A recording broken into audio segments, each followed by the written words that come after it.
नाशिक त्र्यंबकेश्वर रोडवरील तळेगाव परिसरात चक्क बनावट नोटा छापण्याचा गोरखधंदा सुरू असल्याचा पर्दाफाश झाला आहे।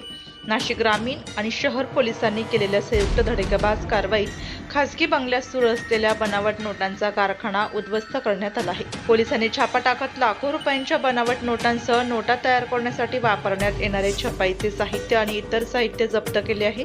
नाशिक ग्रामीण पोलीस अधीक्षक डॉक्टर DS स्वामी यांच्या मार्गदर्शनाखाली केलेल्या या कारवाईत पोलिसांनी तब्बल 5 संशयित आरोपींना जेरबंद केले आहे। पोलिसांच्या प्राथमिक माहितीनुसार या रॅकेटकडून बनावट नोटा तयार करण्यासाठी एक खास केमिकल वापरले जात होते।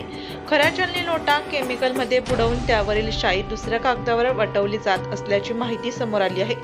त्यानंतर हुबेहूब दिसणाऱ्या बनावट नोटा तयार करून त्या बाजारात चलनात आणल्या जात होत्या। विशेष म्हणजे या टोळीने लोकांना मोठ्या नफ्याचे आमिष दाखवत 10 लाख रुपयांच्या खऱ्या नोटांच्या बदल्यात तब्बल 30 लाख रुपयांच्या बनावट नोटा दिल्या जात होत्या।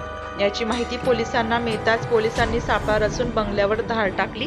या कारवाईत अटक करण्यात आलेले संशयित अमेश्वर आयुथा दासरी सत्यई राहणार तेलंगणा, गोकुळ दाते, हिरामन दाते राहणार तळेगाव आणि मच्छिंद्र घनदाट राहणार सातपूर या 5ही संशयितांना पोलिसांनी ताब्यात घेतले असून त्यांच्याकडून मिळालेल्या माहितीनुसार रॅकेटमधील इतर साथीदारांचा शोध घेतला जात आहे। या कारवाईमुळे बनावट नोटांच्या या रॅकेटचे धागेदोरे नाशिकसह तेलंगणा राज्यामार्फत पोहोचवल्याचे समोर आले आहे। त्यामुळे या टोळीमागे आणखी कोणाचा हात आहे?